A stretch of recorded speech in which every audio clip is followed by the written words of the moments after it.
Welcome, Boker Tov. So there's a story of a little girl who spent too much time outside in the Arizona sun. And she got a little sunburn, and her eyes were irritated from too much light, and so she got angry at the sun. And she went into a room and pulled down the blinds and asked her dad to turn the thing so that it would shut out all the light, because it's hard to do that. My daughter just asked me to do that yesterday. And she shut out all the sun and said, "Don't you come in here, son. Stay out. I don't want you anymore." And then she was in there in the dark for a while. Relief from all that light. And at some point, she gets curious. She opens the door a little crack, and instantly all the sunlight floods in the little crack.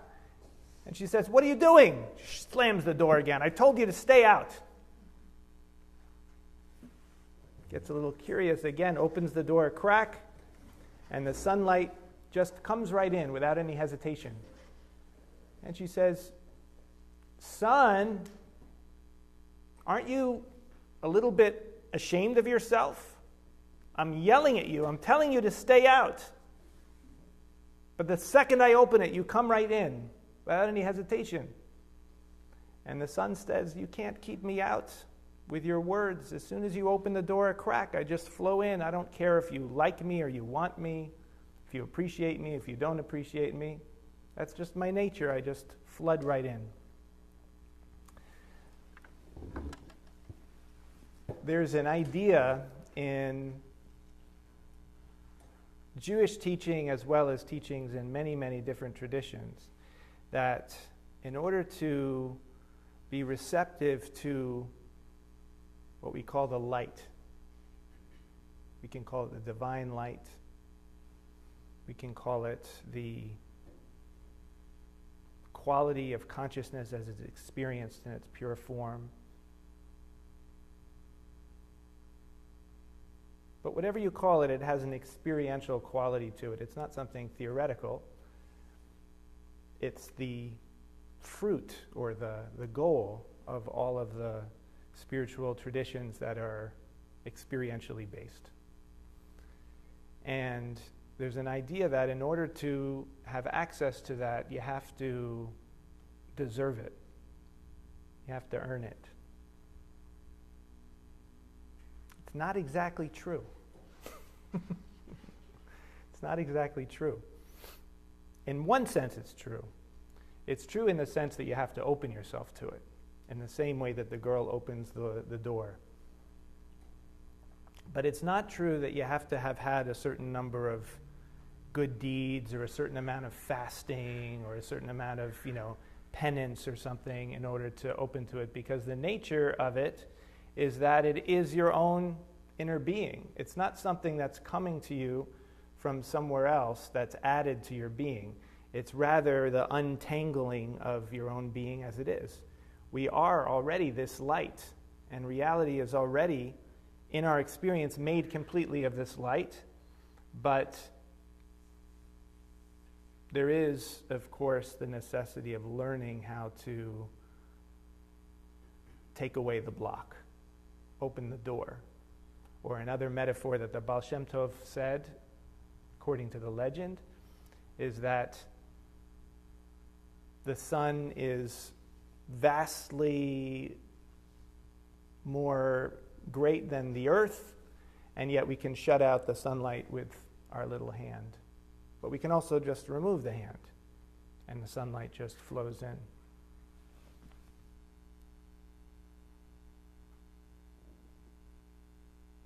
And the tradition knows this. It knows that our human imperfections are inherent to being a human being. If that wasn't the case, then it wouldn't be a universal practice to every day say, Salach lanu, this prayer, please forgive us. It happens in the Amidah the weekday Amidah, 3 times a day. And then there's another whole practice that comes after the Amidah called Takhanun.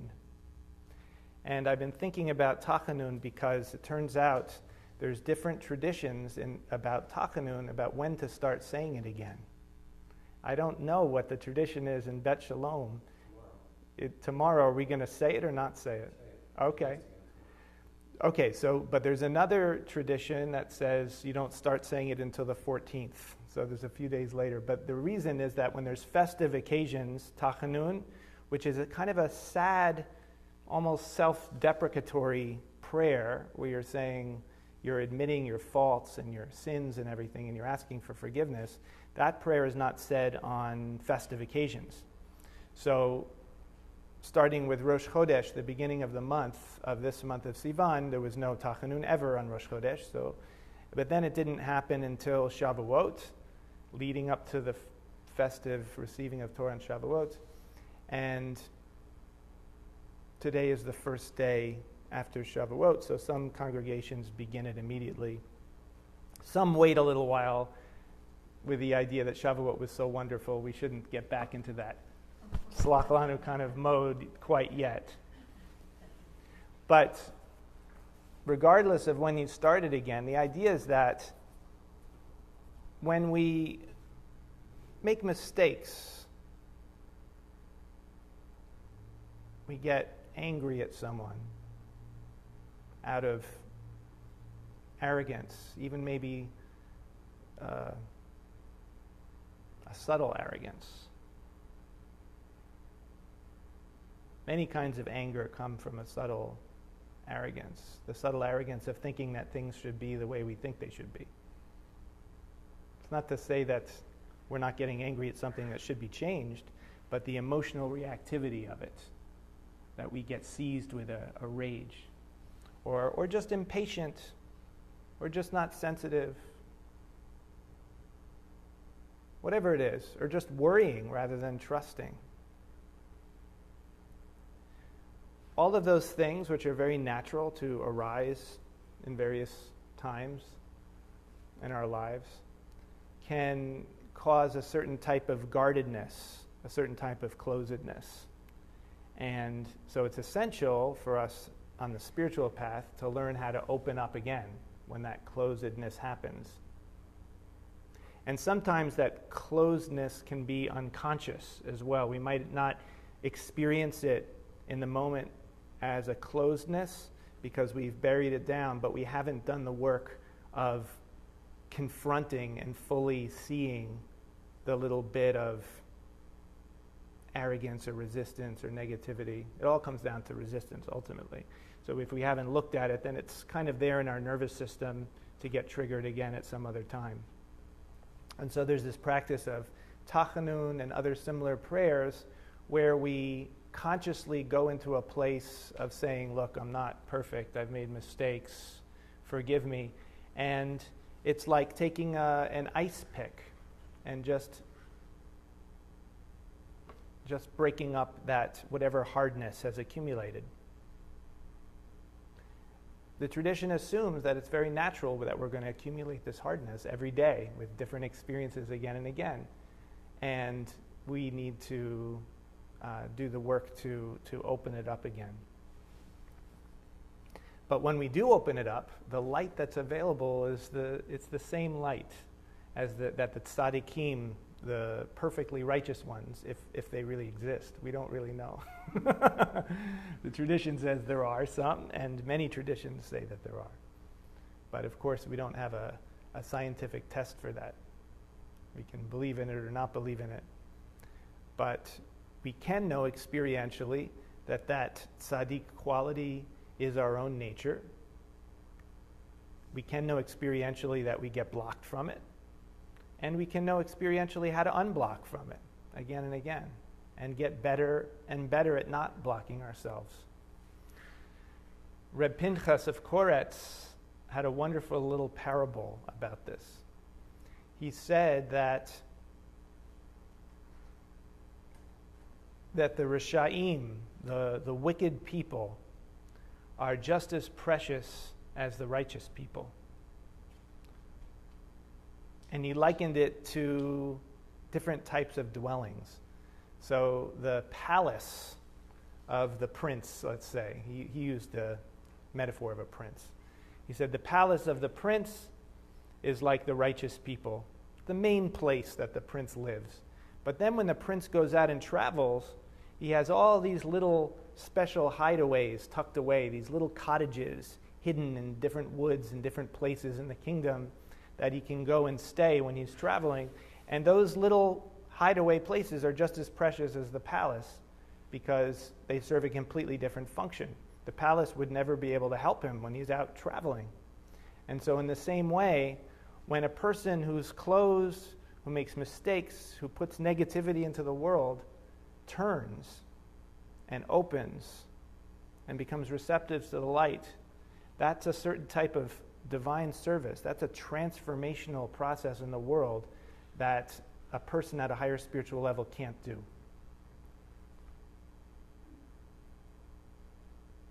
There's a statement in the Talmud that says, the righteous cannot stand in the same place as the Baal Tshuva. And Baal Tshuva means a person who turns, a person who is on the wrong path and then turns to the light. So what does that mean? That a Baal Tshuva, someone who does bad things, is actually higher than a righteous person because there's a transformational process happening. And according to this framework, that's the purpose. That's why we're here, is to engage in that transformational process. So don't think that you have to be some kind of perfect person or achieve some certain level. This light is completely available to everyone because it's your nature. Now, there's a wonderful line in the Takhanun prayer that says, V'anachnu lo neda ma na'aseh. We don't know what to do. And there's that word na'aseh that we use in the meditation as well. V'anachnu lo neda. We don't know ma na'aseh, what to do. Ki elecha einenu. And I love this prayer because so much of the tradition is about trying to tell us what the right path is.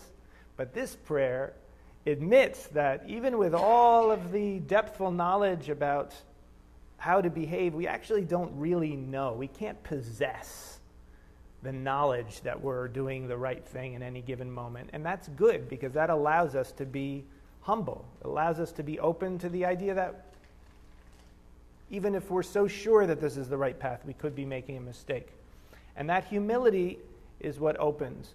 Whereas the sureness, I know I'm on the right path, unconsciously creates a hardening into ice. It creates this ego sense. This is why, again, the Baal Shem Tov said, I far prefer the sinful person who knows that they're sinful than the righteous person who knows that they're righteous. You know? Because if you're sure you know, then even if you're doing very good things internally, there's that hardness. So the words are, V'anachnu lo ma na'aseh. No. Anachnu lo neda ma na'aseh. We don't know what to do. We can simplify it a little bit. So, lo neda. Lo means no or not. Neda means we know. So, lo neda, we don't know. We don't know. Lo neda. And it'll sound like this. Lo neda. Let's try that. Lo neda. Nice. The next part is ma na'aseh. Ma means what, and na'aseh means we do. So, ma na'aseh. Ma na'aseh. So far it's like this. Lo neda ma na'aseh. Lo neda ma na'aseh.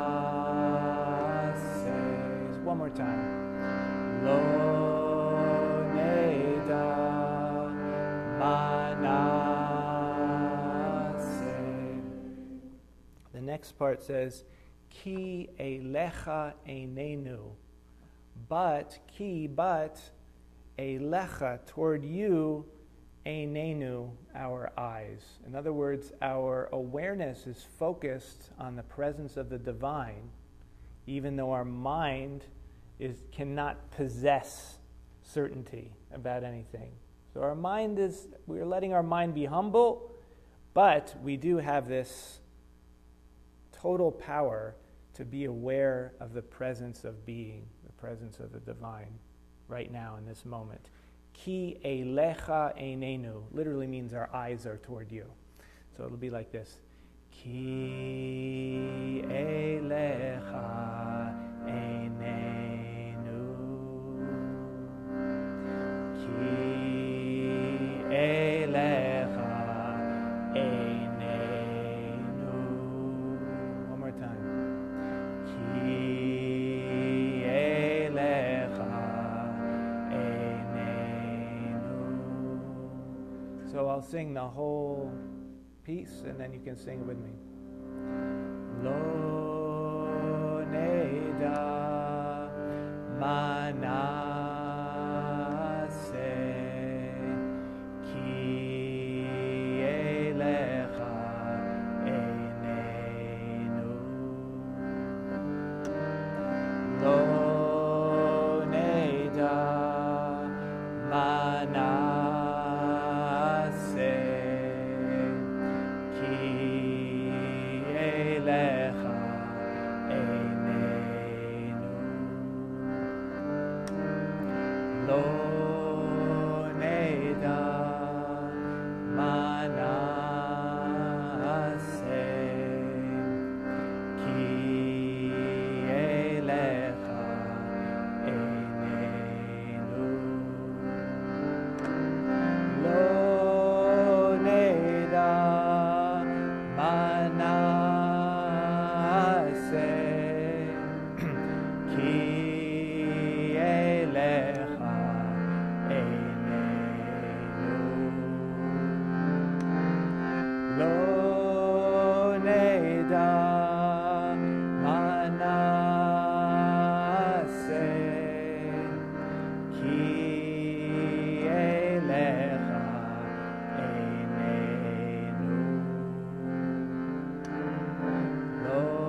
Ki elecha einenu, opening to the presence of being, of the divine, and motivating our hearts to live and to serve the divine through our presence right now. Bringing right hand to your heart and offering your awareness fully to this moment with lecha, for you. Lecha means for you. Breathing in. Lecha.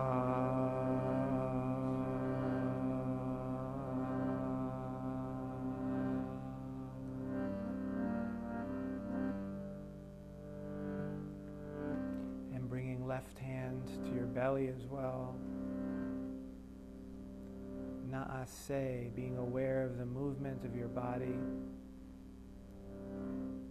the presence of your organs inside your belly, feeling awareness down from your belly, down into your lower body, flowing down your legs, down into your feet and toes. And shining awareness upward into your heart and lungs, shoulders and neck, relaxing any excess tension. Feeling awareness down into your arms, hands and fingers.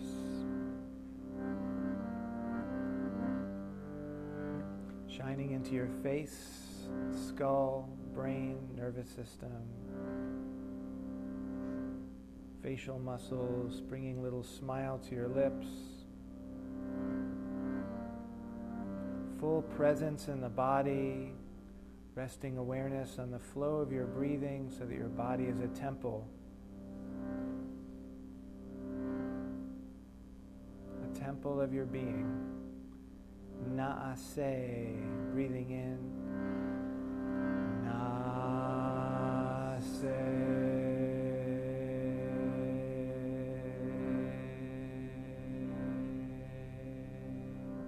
Naaseh, affirming that as we sit here, we will continuously return awareness into the body and rest awareness on the movement of your breathing. Every breath, a divine service, every breath, a mitzvah. And bringing your right hand to lightly touch your forehead, knowing yourself as the awareness, aware of your body, filling your body, and also beyond your body, without form, taking the shape of the sounds that you're hearing, and your sense of the space around you. V'nishma, we are this open space of awareness. V'nishma, breathing in. V'nishma.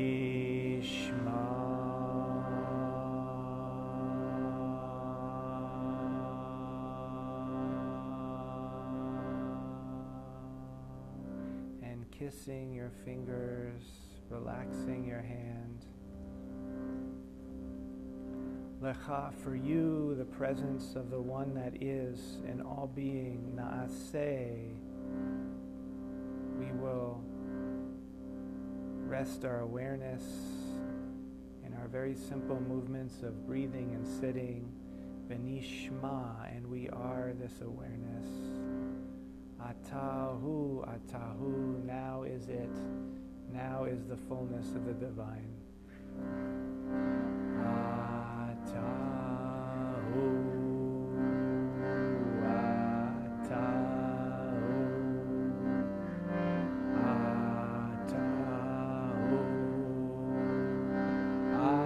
Atahu, Atahu,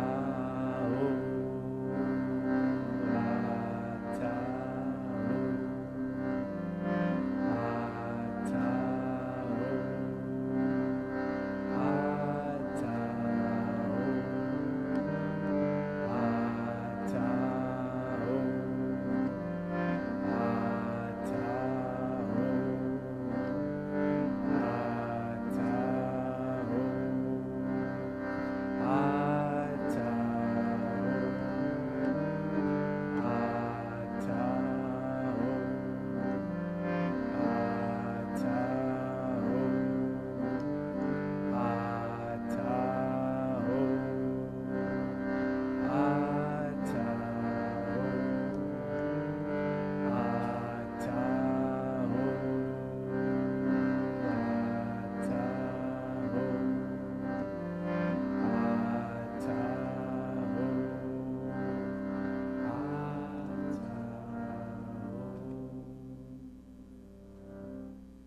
as we sit,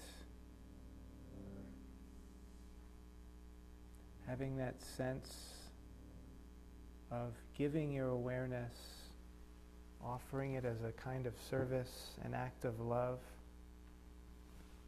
primarily to your body and to the movement of your breathing, but also open to whatever arises in the moment, whatever feelings arise, whatever thoughts arise.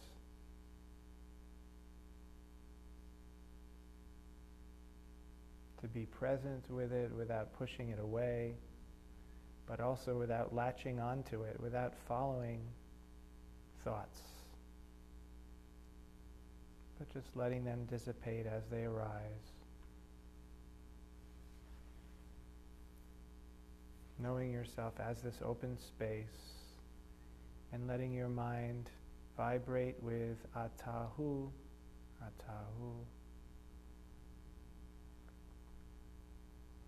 When your mind wanders and you notice it, you can simply bring it back to the vibration of atahu. We'll sit together for about 18 minutes like this.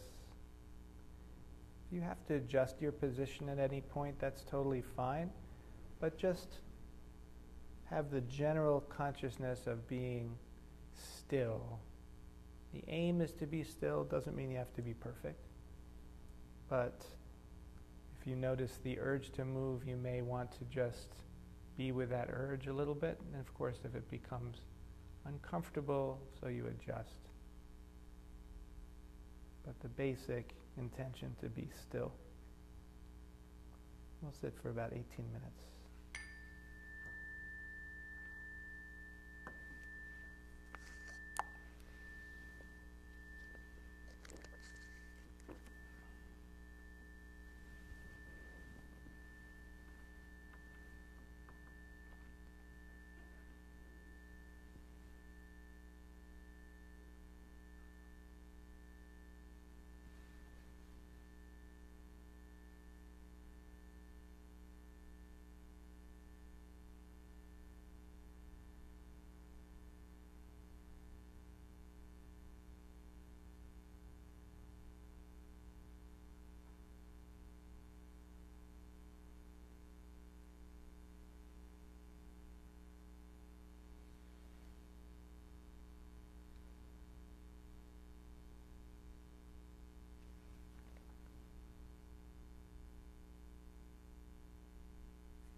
Atahu, Atahu,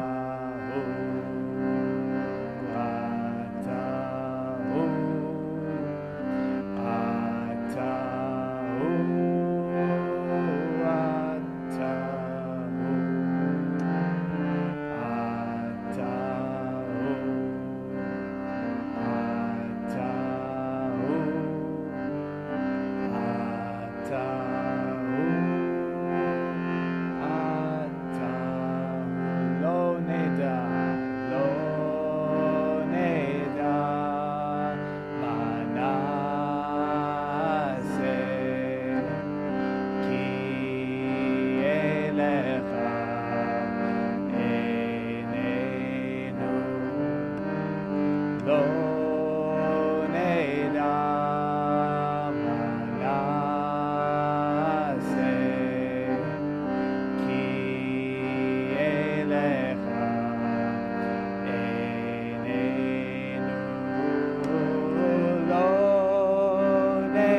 In closing, once again, bringing right hand to your heart and bringing yourself back again to this kavanah of offering your presence.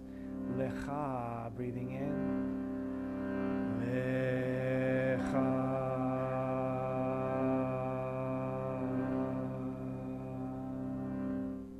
And left hand coming to your belly, presence with the body. Flow of the breathing. Naaseh, breathing in. Naaseh.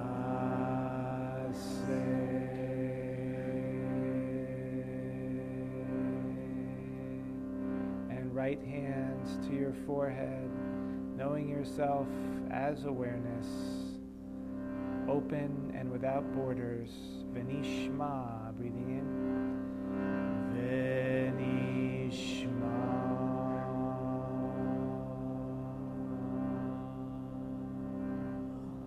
Kissing fingers, Atahu.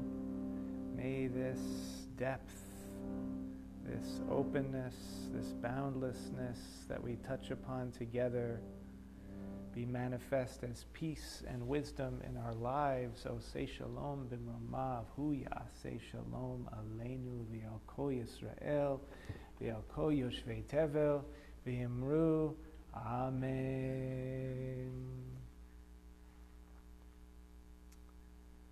So this week, as an inquiry practice, I want to suggest, what do I really know for sure?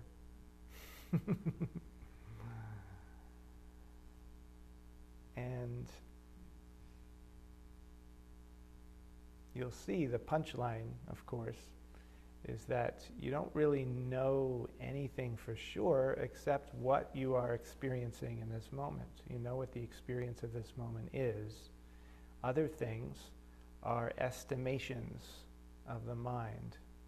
Necessary, absolutely necessary estimations. We need that, but not to hold it too tightly because we know it's made out of thought. We know it's based on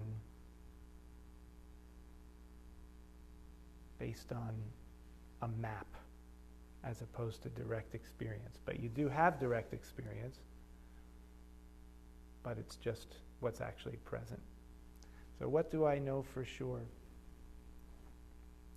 And then I also want to remind folks that when you do this practice of lecha na'aseh v'nishma, that you can apply that in a very active way, not just in a sitting and meditating way.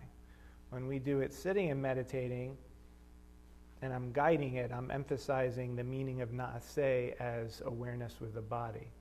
But na'aseh can also mean, and in its original context in the Torah, it does mean the action that you're taking in your life.